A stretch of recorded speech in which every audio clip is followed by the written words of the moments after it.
시편 34편 15절부터 19절입니다. 한 절씩 교독하겠습니다. 여호와의 눈은 의인을 향하시고 그의 귀는 그들의 부르짖음에 기울이시는도다. 여호와의 얼굴은 악을 행하는 자를 향하사 그들의 자취를 땅에서 끊으려 하시는도다. 의인이 부르짖음에 여호와께서 들으시고 그들의 모든 환난에서 건지셨도다.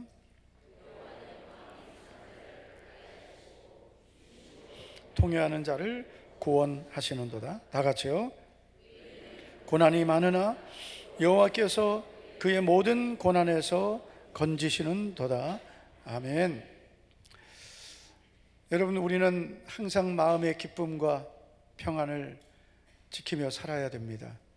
할렐루야. 네. 한번 옆에 있는 분 얼굴을 보시고 항상 기뻐하며 삽시다. 항상 감사하며 삽시다. 자, 그런데 여러분, 우리는 이렇게 감사하며 기뻐하며 살기 원하지만 때로는 우리의 마음이 힘들고 상할 때가 있습니다. 정말 대한민국이 좋은 나라입니다. 그런데 참 너무나 안타까운 현실들도 많습니다. 지난 4월 4일에 2024년 4월 4일입니다. 한국자살예방협회라는 단체에서 긴급 성명서를 발표했습니다. 여러분, 우리나라는 지금 재난위기를 만났다고 했습니다. 어떤 재난의 위기냐면 자살 사망자가 급증한 것입니다. 지난 2024년 1월 우리나라 자살 사망자는 1306명이었습니다. 그렇게 특별히 이렇게 실감되지 않지만 작년 2023년 1월과 2024년 1월을 비교해 볼 때 32.3%가 급증했습니다.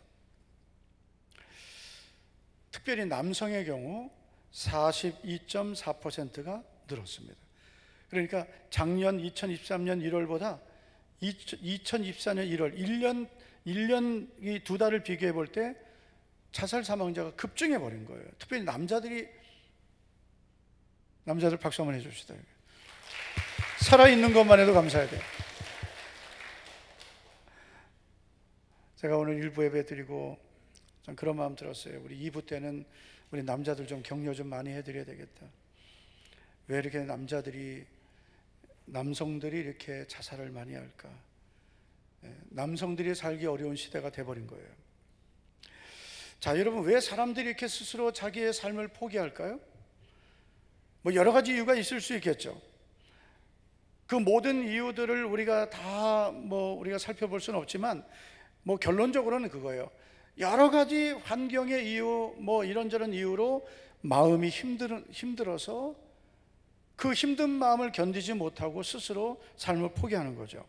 다시 말해 마음의 상처와 아픔을 그걸 이기지 못한 것, 견디지 못한 것입니다.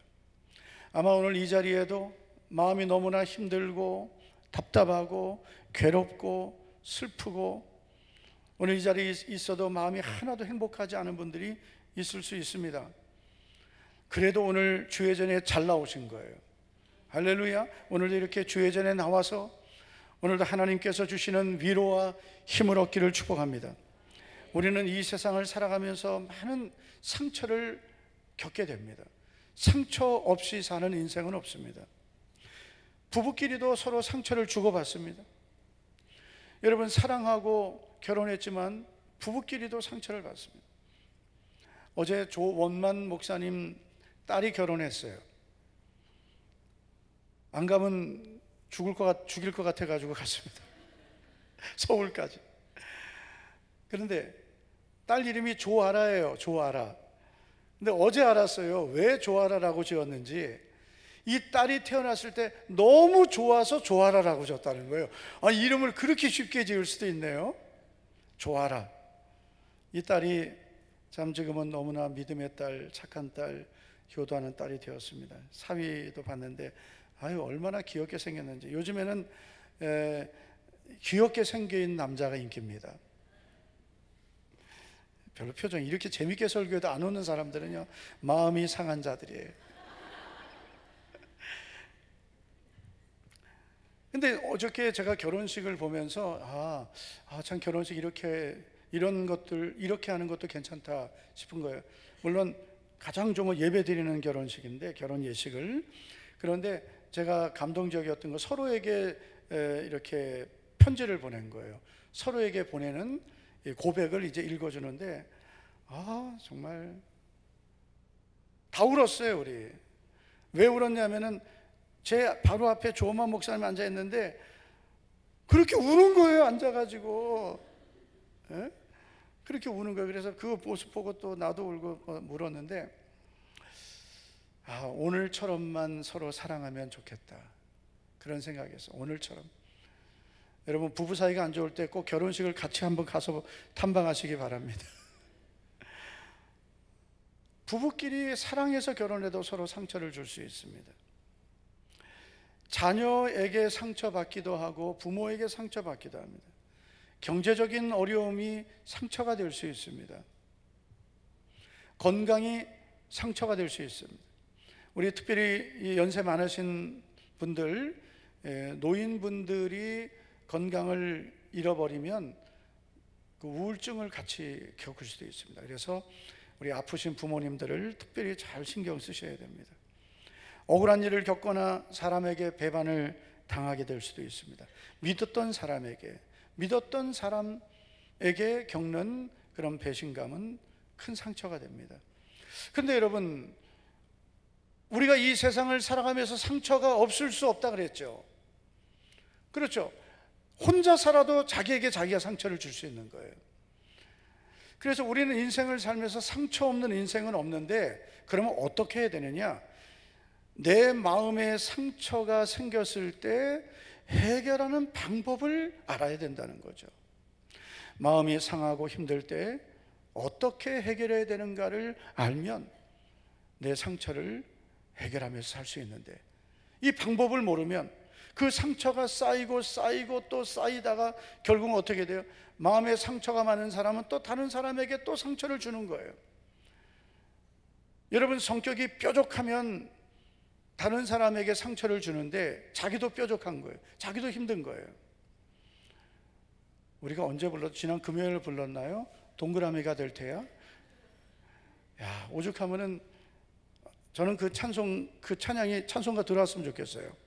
어린이 찬송가인데, 내 마음이 화가 나면 세모가 되고요, 내 마음이 즐거우면 동그라미가 되고요.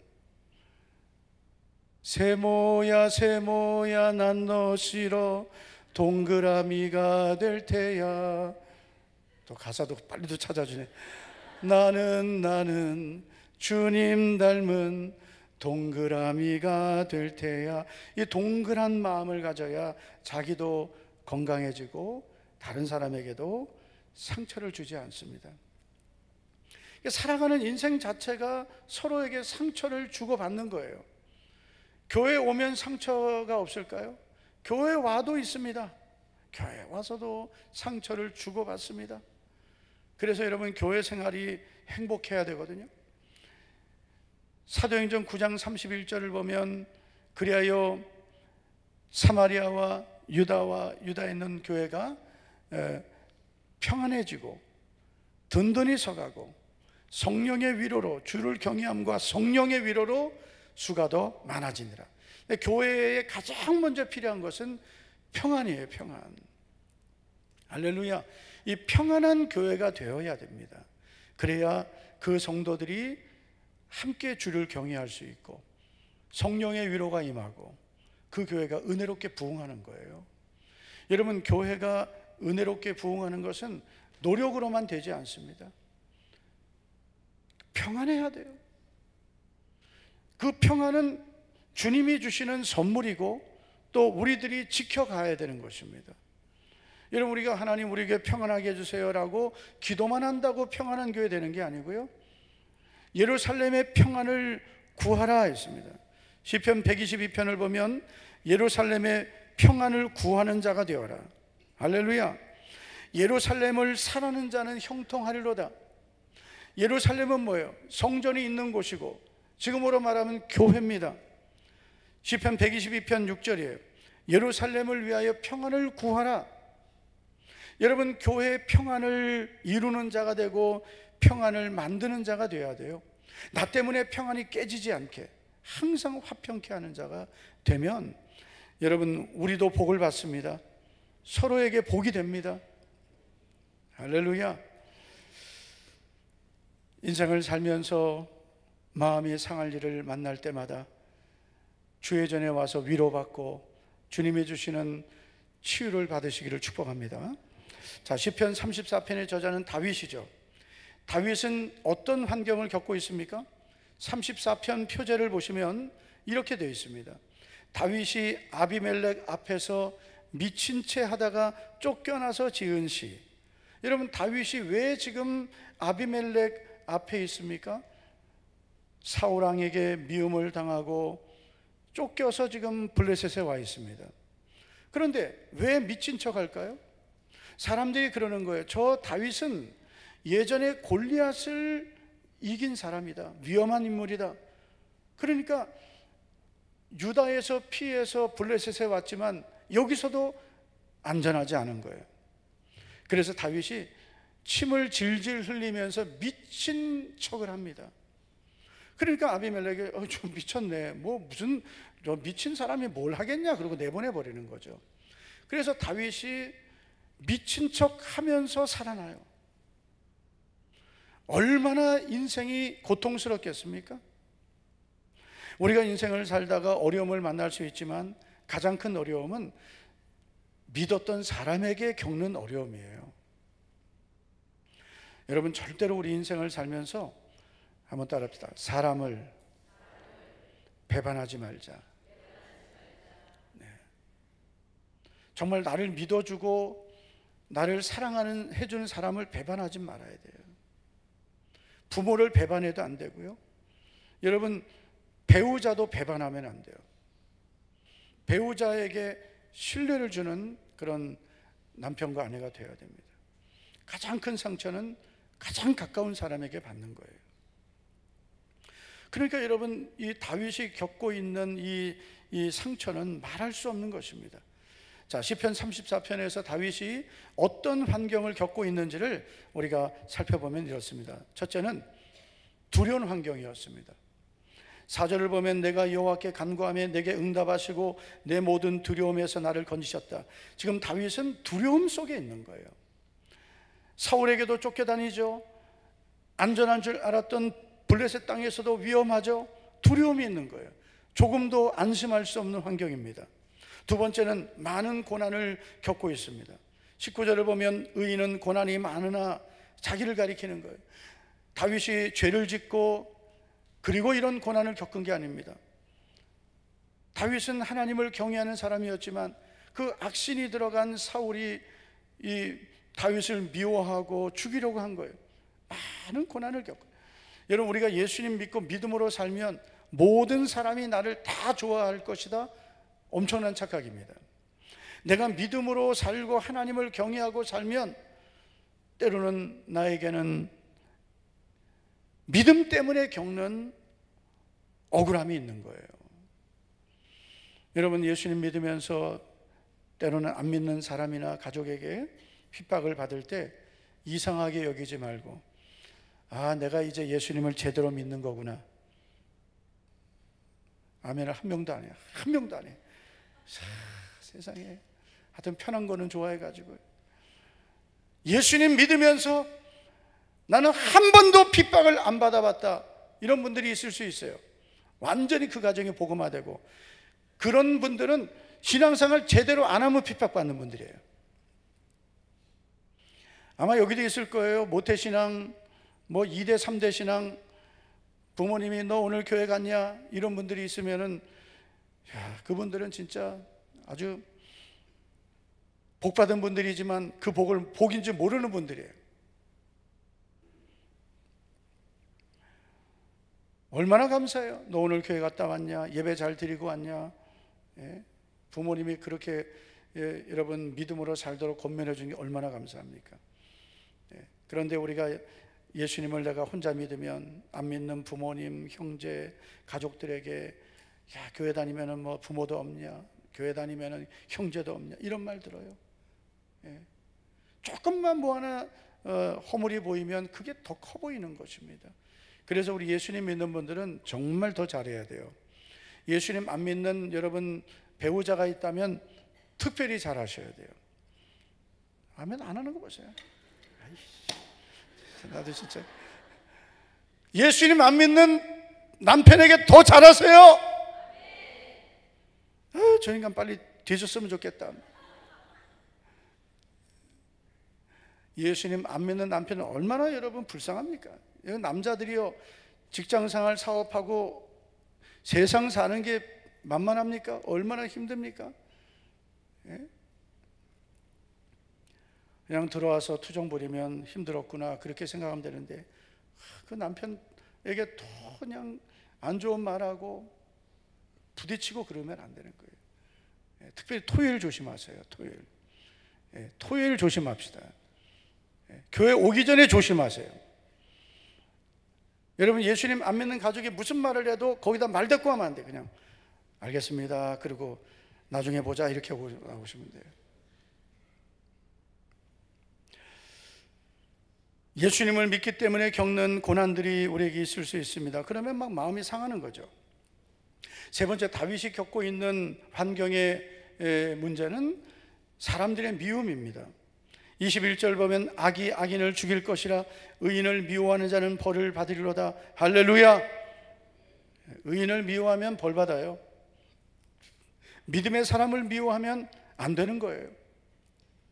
하나님의 사람을 미워하면 여러분 안 됩니다. 그래서 하나님이 아브라함에게 너를 축복하는 자에게 내가 복을 주고 너를 저주하는 자는 내가 저주하리니.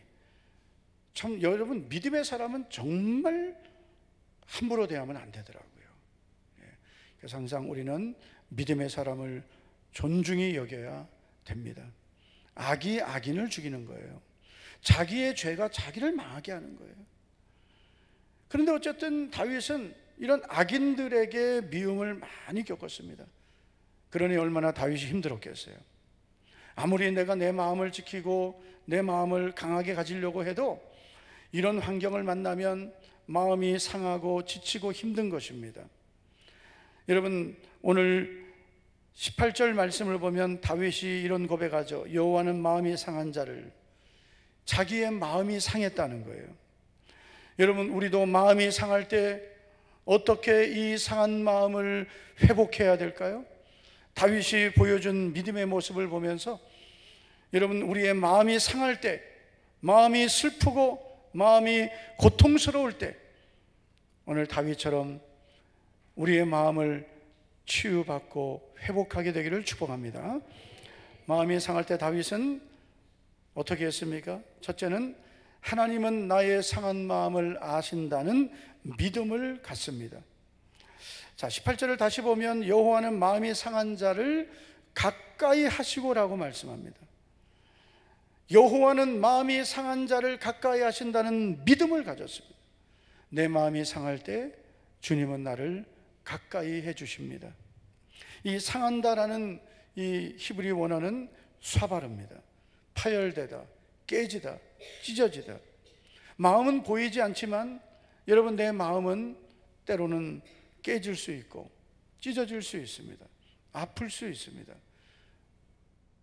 여러분 그런 상태를 우리가 그냥 방치하면 내 마음이 상해 있고 즉 찢어지고 깨져 있으면 우리는 인생을 살면서 항상 내 마음에 힘든 것 때문에 정상적으로 살 수가 없는 것입니다. 여러분 우리가 마음이 상할 때마다 분명히 가져야 될 믿음은 주님은 나의 상한 마음을 아십니다라는 믿음입니다. 할렐루야. 주님은 나의 상한 마음을 아시는 분이십니다. 오늘도 여러분 나의 상한 마음을 주님 앞에 꺼내 놓으시기 바랍니다. 나의 상한 마음을 주님 앞에 보이시기 바랍니다. 여러분 내가 아무것도 안 해도 주님이 나를 만져주시고 고쳐주시고 또 위로해 주시는 게 아닙니다. 여러분 우리가 하나님 앞에 내 믿음으로 나의 상한 마음을 주님께 꺼낼 때 주님이 내 마음을 만져주시고 상한 마음을 고쳐주시는 줄로 믿습니다. 이사야 51장 12절을 보면 이르시되 너희를 위로하는 자는 나 곧 나이니라. 진정한 위로자는 하나님이십니다. 물론 우리는 서로를 위로하고, 할렐루야, 서로를 위로해야 되죠. 그러나 진정한 위로의 근원은 하나님이신 거예요. 우리가 주님 앞에 오늘도 나와서 예배 드릴 때 주님이 주시는 위로를 경험하는 것입니다. 그냥 교회 와서 사람만 만나고 가지 말아야 됩니다. 주님을 만나고 가야 돼요. 위로의 주님을 만나야 돼요. 이사야서 61장 1절을 보면 나를 보내사 마음이 상한 자를 고치며 라고 했습니다. 주님이 하시는 중요한 사역 중에 하나가 마음이 상한 자를 고쳐주시는 거예요. 내 마음에 병든 것을 여러분 정신과 진료받아서 해결되지 않습니다. 네. 그냥 내 말을 다 하면은 좀 시원한 건 있겠죠. 뭐 그냥 약 좀 받아서 먹으면 일시적으로 내 감정 조절은 되겠죠. 그러나 근본적인 건 해결이 안 돼요. 그 상황을 만나면 또 나오는 겁니다. 그게 여러분 해결되지 않은 그런 마음의 상태가 평생 갈 수도 있는 거예요. 어렸을 때 여러분 혹시 상처를 입은 것이 있다면, 결핍이 있다면 여러분 예수님을 뜨겁게 만나시고 주님이 주시는 치유의 은혜를 받으시기 바랍니다. 왜냐하면 지금은 괜찮아도 언젠간 또 그게 내가 뭐 중년기, 노년기가 돼서 또 나타날 수 있는 거예요. 마음의 상처는 시간이 지나도 남아 있습니다. 내가 잊어버린 것 뿐이에요. 그래서 여러분 멀쩡했던 사람이 어느 날 갑자기 이상한 성격들이 있죠. 그냥 갑자기 폭발을 해버리는 거예요. 그 뭐라 그러죠? 그런 거를 분노 조절 장애. 분노 조절 장애는 왜 일어나느냐? 그 분노가 잠재되어 있는 거예요. 화산처럼 분노가 잠재되어 있다가 멀쩡해요. 평소에는 할렐루야 뭐 아멘 뭐 은혜롭게 하다가, 그러다가 어떤 상황이 되면 어떤 문제가 딱 부딪히면 그게 터져 나오는 거예요. 오죽하면 분노 조절이 안 되는 게 장애입니다, 여러분. 그분은 그 아픈 상처가 있기 때문에 그런 현상이 일어나는 거예요. 예수님을 믿으면서 우리가 왜 깊이 살아계신 주님을 만나야 되냐면, 나의 깊은 내면의 상처를 아시는 분은 주님이신 거예요. 나보다 내가 모를 수 있어요. 내가 모르는 내 내면의 상처를 주님이 아시고, 그 주님이 나를 만나 주시면서 우리 안에 있는 상처를 주님이 치유해 주시는 거예요. 할렐루야.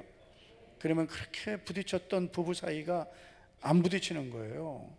어느 날부터 치유되고 나니까. 여러분, 부부끼리 갈등하는 게 결국 항상 그거예요.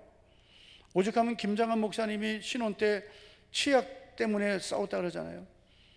치약을 밑에서부터 안 짜고 위에부터 짰다고. 지금은 뭐 밑이나 위나 똑같지만 예전에 다 알루미늄이잖아요. 위에부터 짜면 밑에 못 쓰거든요. 그런 것 때문에 부부싸움이 일어나면은 작은 일로 큰 싸움이 되는 거거든요. 아니, 치약을 위에서 짜면 내가 밑에서 또 짜면 되는 거죠. 예? 한번 따라 합시다. 부부는 고치는 게 아니라 이해하고 사는 거다. 안 따라하는 사람들 내 수상해. 목사님, 내 남편은 안 됩니다. 안 됩니다. 안 됩니다. 안 됩니다. 여러분, 부부는 고치는 게 아니에요. 예? 단순 변심으로 환불도 안 돼요. 그냥 주님께 맡기고 사세요. 왜 이쪽에서 아멘 나와, 여기서 아멘 나와야지. 맡기고 사세요. 그냥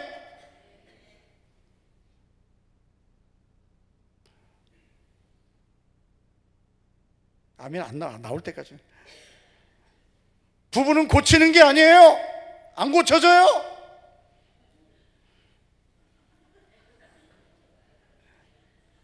우리 오래 사신 우리 성도님들, 뭐 40년, 50년 사신 분들이 있잖아요. 여기 김도관 장로님 물어봐야 되겠다. 김도관 장로님, 부부는 고칠 수 있어요? 못 고쳐요? 못 고쳐요. 김도관 장로님 못 고친다면 아무도 못 고쳐. 도상천 장로님, 고칠 수 있어요? 잘 안 고쳐진다는 건 절대로 안 고쳐진다는 거예요. 도장로님의 표현 방법이 그래요. 오창흥 집사님 그래야지 또. 네, 오창흥 그래요. 오창흥 집사님, 부부가 서로 고칠 수 있나요? 정말 징그럽게 안 변하지. 여기 있나 지금 와이프? 이지연 집사님 대답하지 마세요. 근데 고치려고 하니까 문제가 생기는 거예요. 그냥 그러려니 해요. 네? 내 마음을 바꾸는 게 훨씬 인생이 편해요. 아멘. 안 되면 고개를 끄덕입시다. 맞습니다. 내가 포기하는 게 편하다. 여러분, 교회에 와서 하나님 내 남편 바꿔주세요, 내 자식들 바꿔주세요, 여러분 평생 그 기도합니다. 하나님 제 마음을 고쳐주세요, 제 마음의 상처를 치유해 주세요. 그래서 주님이 주시는 그 위로와 이 평강을, 주님이 주시는 그 새롭게 하신 은혜를 받으면요, 그러면 그렇게 안 좋게 보였던 여러분 내 사랑은, 내 가족, 사랑하는 아니죠, 내 남편이 다르게 보이는 거예요. 내 마음이 고쳐지니까 다르게 보이는 거예요.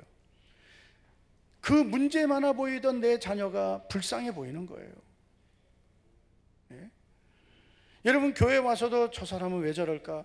여러분, 고치려고 하면 안 돼요. 제가 처음에 목회를 배울 때 그 목사님께서 이미 천국 가셨는데, 성도를 고치려고 하지 말아라. 예수님도 못 고치셨는데 예수님도 못 고치셨는데, 예수님도 못 고치고 십자가에 죽으셨는데 고치려고 하지 말아라. 특히 장로님들 고치려고 하지 말아라. 장로님들을 고치려고 하면 문제 생긴다. 아멘 한 명도 안 해. 아멘 한 명도. 내가 바뀌는 게 훨씬 빨라요. 근데 오늘 여러분 예배 드리고 갔더니 여러분 가정에서, 여러분 가족이, 남편이나 자녀들이나 누군가가 오늘 엄마가 좀 이상하다, 아빠가 좀 이상하다, 뭐가 이상한데 어제하고 다른 것 같아, 이런 말을 들어야 돼요. 교회 왔다 갔으면 뭔가가 달라져야 되잖아요. 우리 엄마는 교회만 갔다 오면 신경질 많네. 그래, 그 아이가 무슨 은혜를 받겠습니까? 엄마가 교회 간다면 두려워하죠. 갔다 오면 또 혼낼 거고. 우리 엄마는 교회 갔다 오면 얼굴이 달라져. 천사가 돼. 여러분, 우리가 와서 예배 드리고 가면 뭔가가 달라져서 가야 되잖아요. 여러분, 우리의 마음이 고쳐져야 얼굴이 바뀌고, 그래야 내 인생이 바뀌는 겁니다.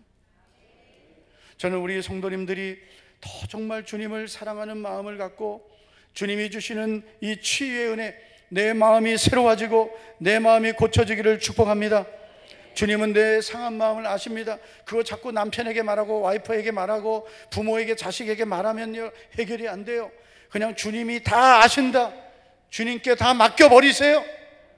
주님, 저 힘든 거 아시죠? 상한 마음 아시죠? 답답한 거 아시죠? 괴로운 거 아시죠? 여러분, 한나가 마음이 괴롭고 슬프고 원통할 때 하나님 앞에 가서 하나님이 나를 도와주시기를 기도했습니다. 할렐루야. 한나는 남편에게 원망불평하지 않았습니다.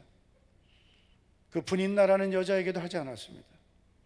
그는 하나님 앞에 올라가서 하나님께 자신의 마음을 쏟고 기도했습니다. 그랬더니 하나님께서 한나를 위로해 주시고 그 마음을 고쳐주시고 응답해 주신 줄로 믿습니다. 요즘 여러분 성도들이요, 어떤 문제만 생기면 자꾸 세상 방법으로만 하려고 그래요. 세상 방법 찾고 사람의 방법을 찾습니다.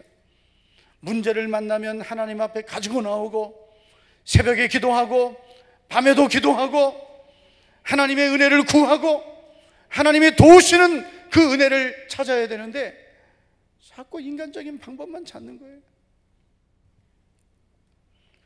주님이 다 아십니다.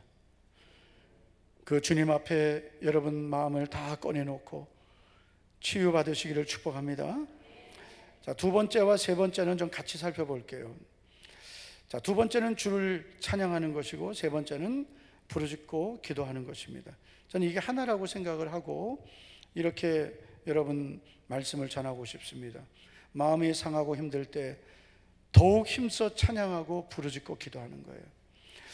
여러분, 이게 우리의 마음이 치유받는 가장 좋은 처방입니다. 여러분, 힘들고 어려울 때 그저 주님 앞에 나와서 온 힘을 다해서 주님을 찬양해 보세요. 그리고 기도하는데 그냥 기도하지 말고 전심으로 온몸에 힘을 다해서 한번 부르짖고 기도해 보세요. 저는 요즘에 우리 성도님들이 회복해야 될 것 중에 하나가 뭐냐면 바로 이 찬양과 부르짖는 기도라고 생각합니다. 찬양을 한다는 것은 나의 마음을 쏟아서 고백하는 것입니다. 제가 신대원 다닐 때 가장 힘든 인생의 힘든 시기였어요. 그때 기숙사 생활하고 그리고 학교 생활하는데 모든 게 힘들죠. 결혼하고 얼마 안 됐을 때입니다. 등록금도 낼 수 있는 방법이 없고 가정의 경제는 살아갈 길이 없고 모든 것이 안 보일 때 그때 우리 기도 모임에 가면은 그 기도 모임이 살게 하는 그런 하나님의 은혜의 통로였습니다. 그때 우리 기도 모임에서 많이 불렀던 찬양이 있어요. 그 찬양이 뭐냐면 사랑합니다 나를 자녀 삼으신 주라는 찬양이에요.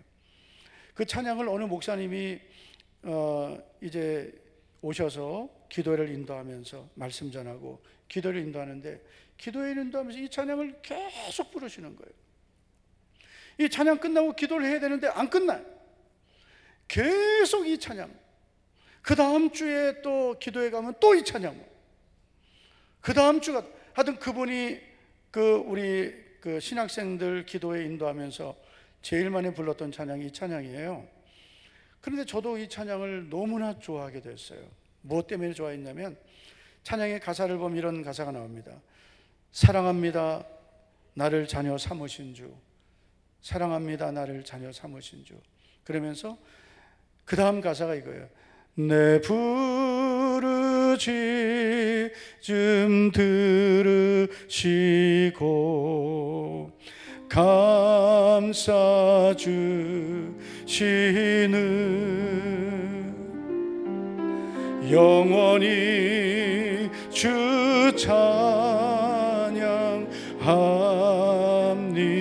찬양합니다. 내 삶을 다해 내 부르짖음 들으시고 감싸 주시는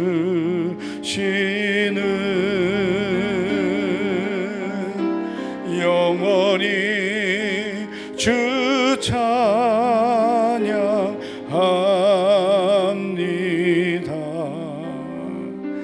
내 삶을 다해. 이 찬양을 지금은 저 혼자 부르니까 이제 썰렁해서 그러는데 그 지하 기도실에서 우리가 한 1000명씩 모였거든, 신학생들이. 그때 이 찬양을 하면은 정말 다 울부짖고 했어요. 다 불쌍한 전도사들만 모였어요. 오죽하면 그 밤에 철야기도 하러 오겠어요. 내 부르짖음을 들으시고 감싸주시는 주님을 영원히 찬양하겠다고. 내 부르짖음을 들으시는 하나님. 여러분, 이 믿음만 내게 분명히 있다면 뭐가 그렇게 힘들고 뭐가 그렇게 답답하고 뭐가 그렇게 억울하겠어요? 이 믿음을 우리가 갖지 못하고 사니까 힘든 일 생기면은 자꾸 원망이 나오고 불평이 나오고 저 사람 때문에 누구 때문에 어떤 환경 때문에 이렇다 그러죠. 하나님은 어떤 분이세요? 내 부르짖음을 들으시는 하나님이십니다. 자, 여러분, 시편 34편 17절을 보면 다윗이 이런 고백하죠. 의인이 부르짖음에 여호와께서 들으시고 그들의 모든 환난에서 건지셨도다. 여러분 환난을 만났을 때는 무조건 부르짖는 거예요. 얌전하게 기도하시면 안 돼요. 부르짖고 기도하는 거예요. 온 힘을 다해 내 목소리를 다 내서 기도하는 거예요. 이 부르짖는 기도가 회복되시기를 바랍니다. 다른 거는 다 목소리가 큰데 기도할 때만 목소리가 작은 분들은 회개하세요. 왜 그렇습니까? 이게 기도는 영의 일인데 내 영이 여러분 기도할 수 있는 그런 상태가 안 되는 거예요. 여러분 부르짖는다는 게 그냥 목소리만 크게 내는 게 아니에요. 내 영이 하나님을 찾는 것입니다. 그걸 내 목소리로 표현하는 거예요. 한번 해보겠습니다. 주여 한번 해볼게요. 아니 지금 하지 말고 두 손 들고 주여 해보는 거예요. 한번 하나 둘 셋 하면 시작.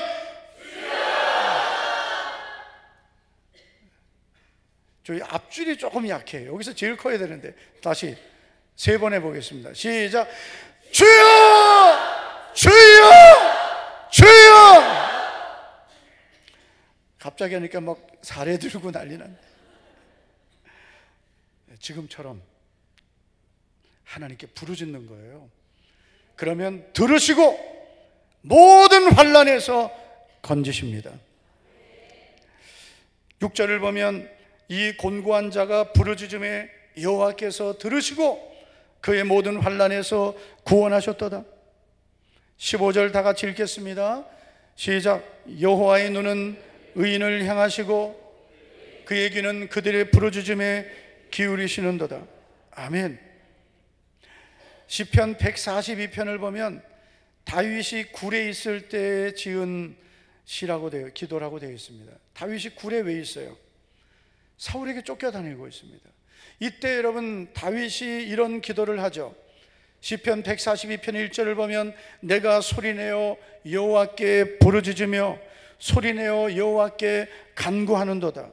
어떻게 기도했어요? 소리내어 여호와께 부르짖고 소리내어 여호와께 간구하는도다.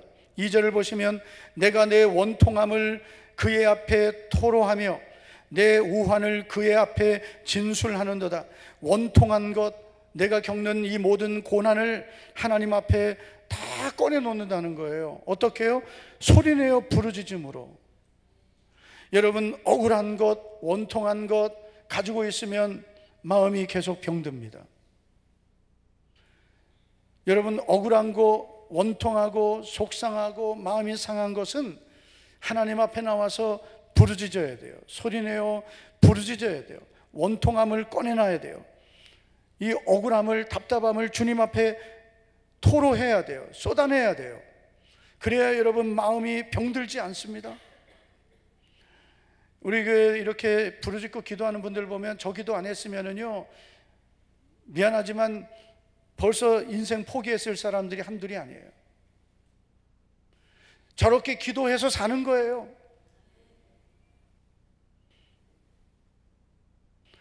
여러분 다윗이 시편 142편에서 이렇게 계속 고백합니다. 내 영이 내 속에서 상할 때에도 주께서 내 길을 아셨나이다. 내 영이 내 속에 상할 때 주님이 다 하신다는 거예요. 4절을 보면 오른쪽을 살펴보소서. 나를 아는 이도 없고 나의 피난처도 없고 내 영혼을 돌보는 이도 없나이다. 아무도 나를 돕는 자 없다는 거예요. 그러나 여호와여 내가 주께 부르짖어 말하기를 주는 나의 피난처시요 살아있는 사람들의 땅에서 나의 분기시라 하였나이다. 나의 부르짖음을 들으소서. 이 다윗은 아무도 돕는 사람이 없지만 하나님은 나의 피난처라고 나를 돕는 분이시라고 소리내어 부르짖고 기도했더니 하나님께서 그의 부르짖음을 들으시고 건져주신 줄로 믿습니다. 그래서 마음이 상할 때 하나님은 내 마음을 아시고 나를 반드시 도우시는 분임을 믿고 찬양하고 부르짖고 기도하시기 바랍니다. 그리고 마음이 상할 때 정말 우리가 조심해야 될 것이 있습니다. 그것은 바로 내 입을 지키는 것입니다. 여러분 다윗의 마음이 얼마나 지금 상하고 찢겨 있습니까? 여러분 내 마음도 그렇잖아요. 내가 마음이 힘들 때는 자꾸 나도 모르게 원망이 나오고 불평이 나오고 비판이 나옵니다. 여러분, 내 마음에 상처가 많을수록 부정적인 사람이 되는 거예요. 예를 들면 여러분, 나보다 공부 잘하는 아이를 보면 어떻게 하면 나도 공부 잘할 수 있을까? 그 아이가 건강한 아이예요. 그런데 공부만 잘하면 단가? 이건 병든 마음이에요. 뭐 예를 들면 뭐 그런 거예요. 신앙생활에도 똑같습니다. 여러분, 교회에서 열심히 봉사하고 충성하는 어느 성도님이 있다고 생각합시다. 근데 그분을 보면서 나도 어떻게 하면 저렇게 열심히 주님을 섬기고 교회를 사랑하고 섬길 수 있을까? 그런 마음을 가져야 되는데 딱 이렇게 나도 왕년에 다 해봤어, 뭐 이런 사람이 있잖아요. 제가 오늘도 원로 장로님하고 만나서 그런 얘기했어요. 장로님이 오늘 그러는 거예요. 우리 목자교회가 그 신암동에 있다가 여기 온 걸 너무 잘했다는 거예요. 그래서 그때는 힘들었지만 참 잘했죠. 근데 제가 이 한마디 했어요. 그래도 우리 교회가 은혜롭게 부흥되는 이유는, 그 이유는 우리 교회가 이 텃세가 없어서 그렇다. 텃세가 없을 수는 없지만 그래도 없는 편이다. 할렐루야. 요즘에 여러분, 교회에 텃세가 너무 많아요. 텃세는 털을 잡고 절대로 떠나지 않는 새가 텃세고요, 철새는 왔다가 그냥 갑니다. 철새가. 교회는 텃세도 철새도 없어야 돼요. 그냥 우리는 다 주님의 날개 아래에서 은혜 받고 하나님 은혜로 사는 그런 주님의 양떼가 돼야 돼요. 할렐루야. 여러분, 누군가가 우리 교회 새가족이 와서 열심히 봉사하면 잘한다. 할렐루야. 그래야 돼요. 오늘 여기 찬양대 임명을 정숙향 성도님 임명받았는데 아직 세례 안 받았어요. 원칙은 세례 받아야 임명합니다. 그런데 찬양대 하고 싶다고 학습받아서 학습. 사실 저도 학습받고 찬양대 했거든요. 학습 받기 전에 했어요. 학습 없이 저는 세례 받았으니까. 너무 찬양대 하고 싶었어요. 그런데 찬양대 하고 싶은데, 아니 세례도 받고 직분도 받아도 찬양대 하려도 안 하는 사람도 있는데, 내가 비록 세례 안 받았지만 나도 주님을 찬양하고 싶은데 하고 싶다는데 왜 말려요? 할렐루야. 하고 싶다는데 세례 아직 안 받았으니까 기다리세요? 물론 아직 그럴 준비가 안 됐으면 좀 그렇게 할 수 있죠. 그렇지만 이렇게 주님을 찬양하고 싶은데요, 틀리지만 않으면 되지 뭐. 삑사리만 안 내면 되지.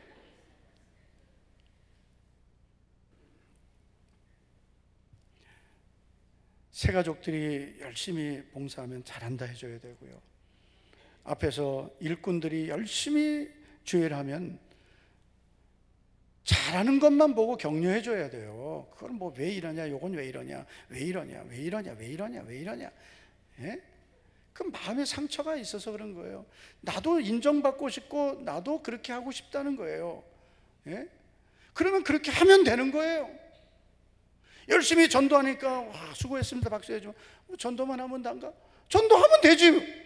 왜 전도하는 사람까지 뒤에서 전도만 하면 단가? 전도만 하면 남지도 않는데. 아니 안 남아도 되니까 좀 데리고 와보세요 좀. 예? 언제까지 나 혼자 믿음이에요? 내 옆에 내가 전도한 사람이 있어야지. 맨날 나 홀로 신앙. 10년을 교회 다니 20년 교회 다녀도 한 사람도 나를 통해 구원받은 사람이 없다면 이게 부끄러운 거죠. 아니 오늘도 저기 이제 새가족들 모시고 왔는데, 여러분 저분들 얼굴 보세요. 교회 올 얼굴입니까? 절대로 안 올 얼굴들이지. 예? 그래도 한 번 교회 모시고 오려고 제가 말을 안 해서 그렇죠. 얼마나 애썼겠어요. 저 서예분 권사님, 또 정숙희 권사님, 오늘 일부 때도 새가족이 온 이분이 성도님, 또 새가족이 또 전도하셨. 서예분 권사님 오늘 저분들 모셔오려고 얼마나, 백선희 권사님 몇 년 전에 건강 때문에 다 내려놓고 전도대 하고 싶다 그래서 전도대 또 다시 들어와서 열심히 전도하고. 일하는 사람은 잘하는 것만 얘기해 줘야 돼요. 전도만 하면 단가. 아유, 뭐 지 믿음이나 잘 지키지. 절대로 그러면 안 됩니다. 입술을 지켜야 복을 받습니다. 여러분, 오늘 12절 13절 보세요. 34편. 생명을 사랑하고 연수를 사랑하여 복 받기를 원하는 사람이 누구뇨? 복 받기를 원하는 사람은 어떻게 하라는 거예요? 내 혀를 악에서 금하며 내 입술을 거짓말에서 금할지어다. 혀와 입술을 지켜라. 내 혀에서 악을 금해라. 이 혀에서 독이 나오는 거거든요. 그 혀에는 악독이 가득하고, 내 입에서 자꾸 남의 말, 부정적인 말, 비판의 말, 이런 말 많이 하면 여러분, 내 복을 내가 차는 거예요. 복 받기를 원하는 사람이 누굽니까? 내 혀를 악에서 금하고 내 입술을 거짓말에서 금하라. 예수님 믿는 사람들이 거짓말 많이 하고, 예수님 믿는 사람들이 남의 말하고, 자기 마음에 안 들면 그냥 이 말 저 말 떠벌리고 다니고, 정말 부끄러워요. 정말 하나님 은혜로 구원받은 것이지 우리의 모습은 정말 부끄러운 게 많습니다. 예수님 믿는 우리들이 정말 하나님 은혜로 구원받고 나서 주님, 내 입술을 새롭게 해달라고, 내 마음을 새롭게 해달라고, 예수님 믿기 전에 살았던 이런 죄악된 삶을 떠나겠습니다. 그리고 좀 변화돼야, 그래야 내가 여러분 축복의 사람이 되는 거예요. 뭐 예수님 믿고 신앙생활 교회 다니면서 말은 하나도 안 달라지고 남의 말하는 걸 그렇게 즐거워하고 말이에요.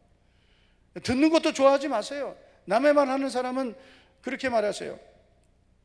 뭐 요즘에 뭐 사람들이 보면은 남의 말하는 걸 그렇게 좋아하고, 없는 사람 말하고, 성숙하지 않은 사람이에요. 성숙한 사람은 남의 말 함부로 하지 않습니다. 없는 사람 함부로 비판하지 않습니다. 내가 누군가에 대해서 말해야 될 때는 좋은 것만 말하는 거예요. 진정한 칭찬은 그 사람 없을 때 하는 거거든요. 없을 때. 아, 정말 그분은 참 좋은 사람이야. 좋은 그런 성품을 가졌어. 정말 사람이 아주 훌륭한 사람. 그렇게 말해 거기 전에 들어가야 되는데, 여러분 맨 앞에서만 집사님 너무 사랑해, 너무 좋아해. 여러분 앞에서만 하는 게 아니에요. 진짜는 뒤에서 하는 거예요. 내 혀를 악에서 금하며 내 입술을 거짓말에서 금할지어다. 그래서 여러분, 마음이 상하고 힘들 때 절대로 우리가 말하지 말아야 되는 거예요. 아주 침묵할 줄 알아야 돼요. 할렐루야. 내 입술로 하나님을 찬양하고 부르짖고 기도하면서 우리의 모든 상한 마음이 치유되고 회복되고, 하나님께서 우리의 마음의 상태대로 복 주십니다. 모든 은혜와 복을 받기를 주의 이름으로 축원합니다. 축복합니다.